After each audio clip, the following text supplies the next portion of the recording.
जय हिंद साथियों। आज हम लोग पढ़ने वाले हैं classification of all living things. संसार के सभी सजीवों को 5 कैटेगरी में बांटा गया है। हमने इसके पहले की क्लास में समझा था कि संसार के सभी पदार्थ को 2 कैटेगरी में बांटा गया है, एक सजीव और एक निर्जीव। आज की क्लास है कि जो सजीव वर्ग था उस वर्ग को भी 5 कैटेगरी में बांटा गया है, जिसे आज हम लोग आज की क्लास को आप क्लासिफिकेशन नाम दे सकते हैं, classification of all living things. तो चलिए समझते हैं हम लोग इस बात को। देखिए, सबसे पहले कार्लस लिनियस एक ऐसे वैज्ञानिक रहे जिनके दिमाग में पहली बार वैज्ञानिक दृष्टिकोण के आधार से क्लासिफिकेशन करने के तरीके आए। यह वैज्ञानिक पहला वैज्ञानिक है जो दुनिया में पहली बार क्या करने वाला है, वैज्ञानिक दृष्टि से सभी सजीवों का वर्गीकरण करता है।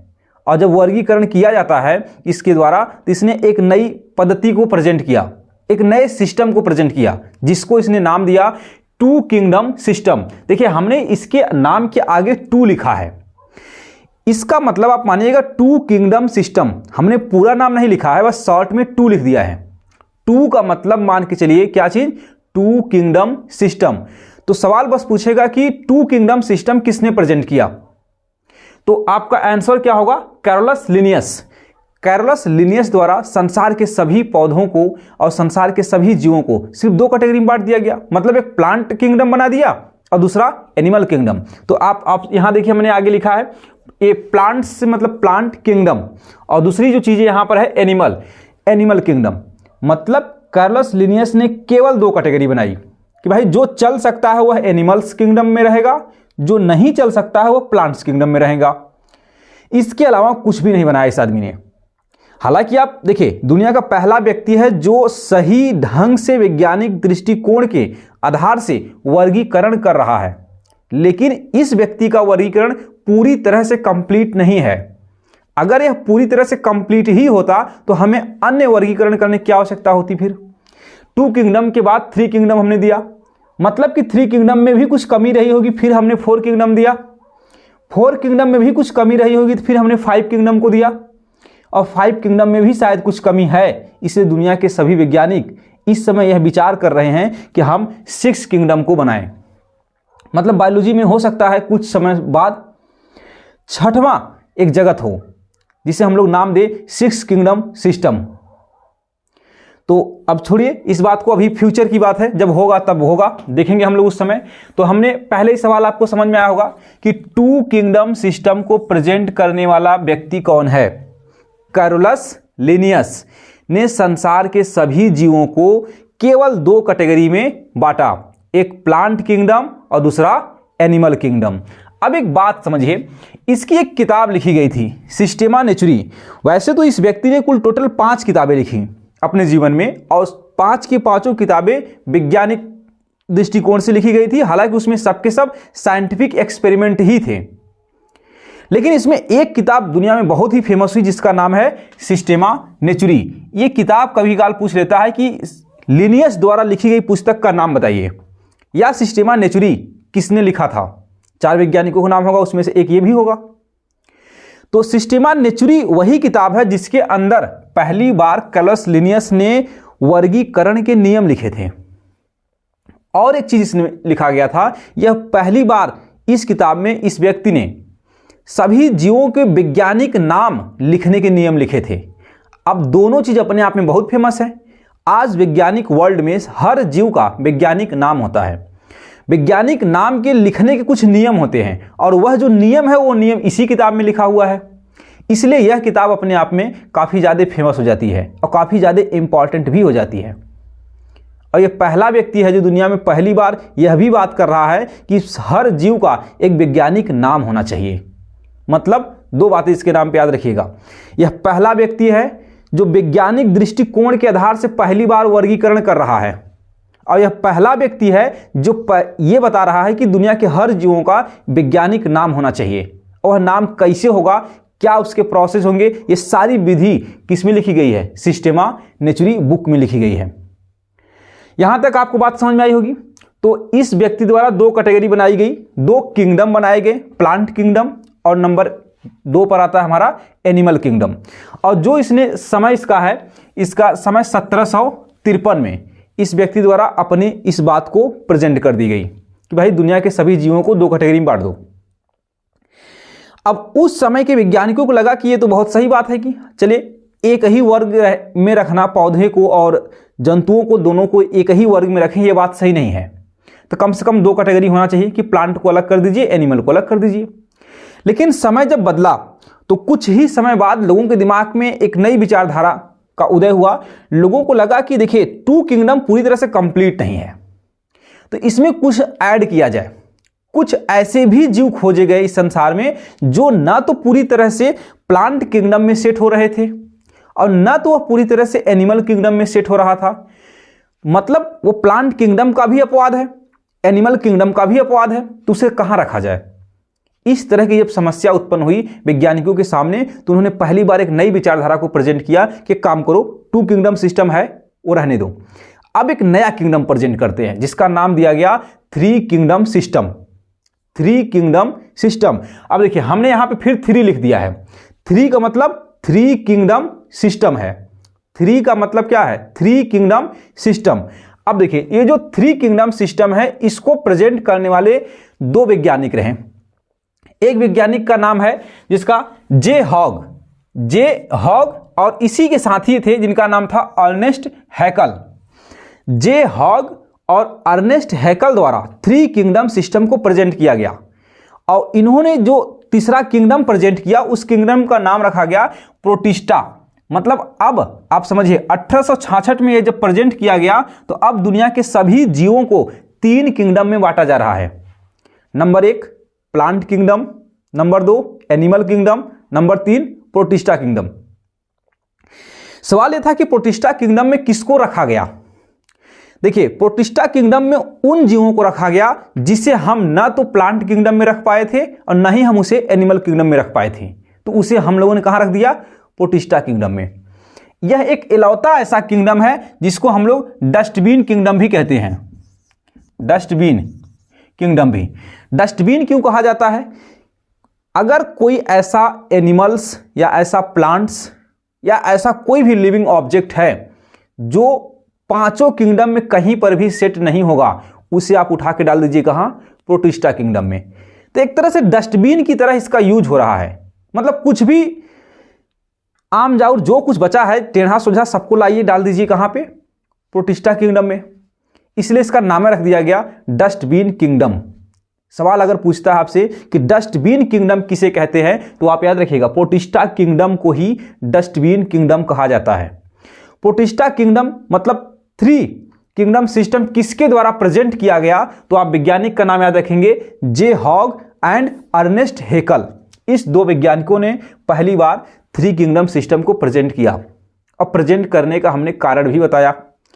कुछ ऐसे जीव थे जो ना तो एनिमल किंगडम में प्रेजेंट हो पा रहे थे और ना ही वह प्लांट किंगडम में, तो उसे हमको उन जीवों के लिए हमको एक तीसरा किंगडम बनाना पड़ा जिसका नाम हमने रखा प्रोटिस्टा किंगडम।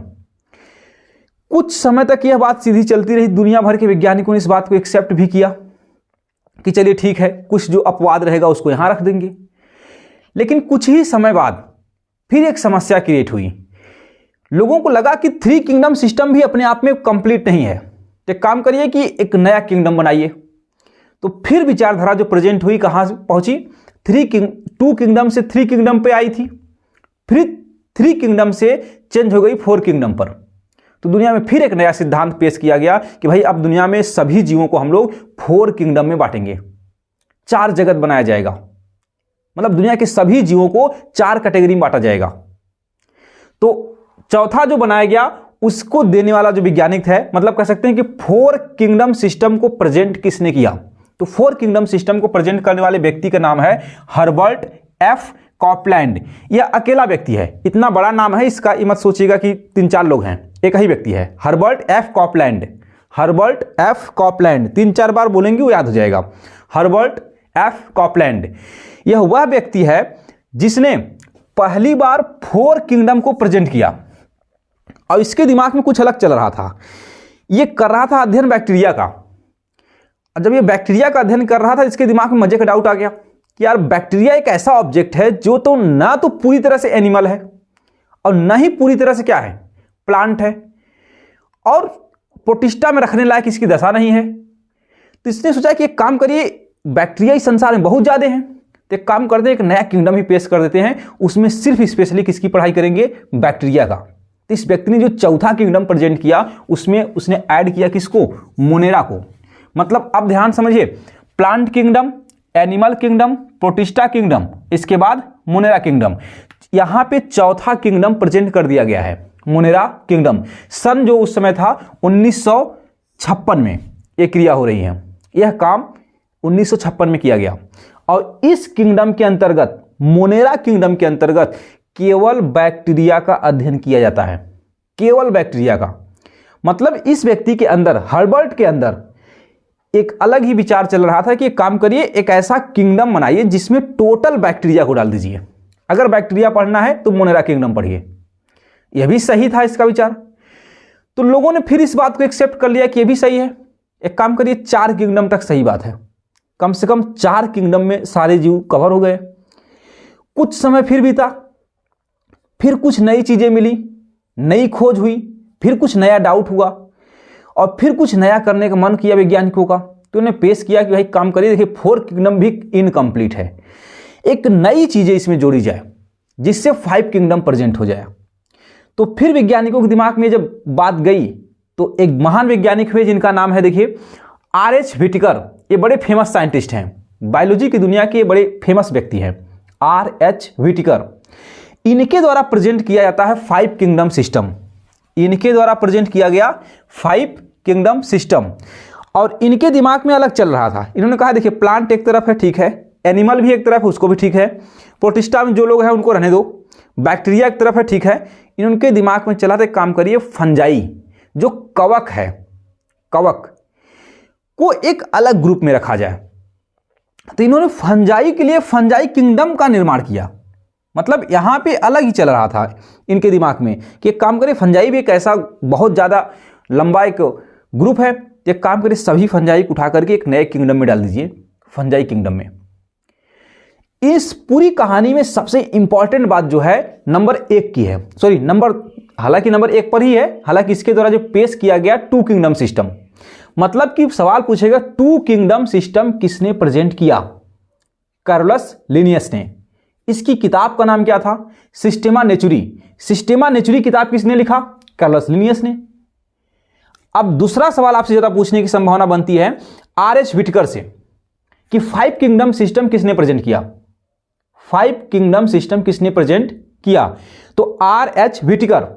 या दूसरा सवाल पूछ सकता है पलट करके, R.H. व्हिटेकर द्वारा कौन से किंगडम की ऊपर स्थापना की गई थी, या इसने किस किंगडम की बारे में बताया? तो इसने बताया था 5 किंगडम के बारे में, या इसने 5 किंगडम की स्थापना किया। अब सवाल आता है कि इन सभी किंगडम में सबसे फेमस, सबसे अधिक सर्वमान्य कौन है? तो देखिए 2, 3, 4, 5, जो 5 नंबर का किंगडम है इसे कंप्लीट किंगडम माना गया।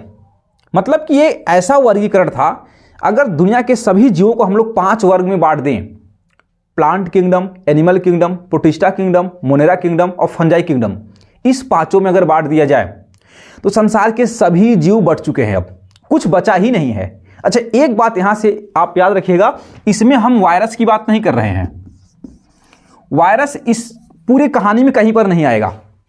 वायरस के लिए एक अलग ही पूरा चीज बना हुआ है, वो जब वायरोलॉजी पढ़ेंगे तब आपको समझ में आएगा कि वायरस को क्यों इन सबसे अलग कर दिया गया।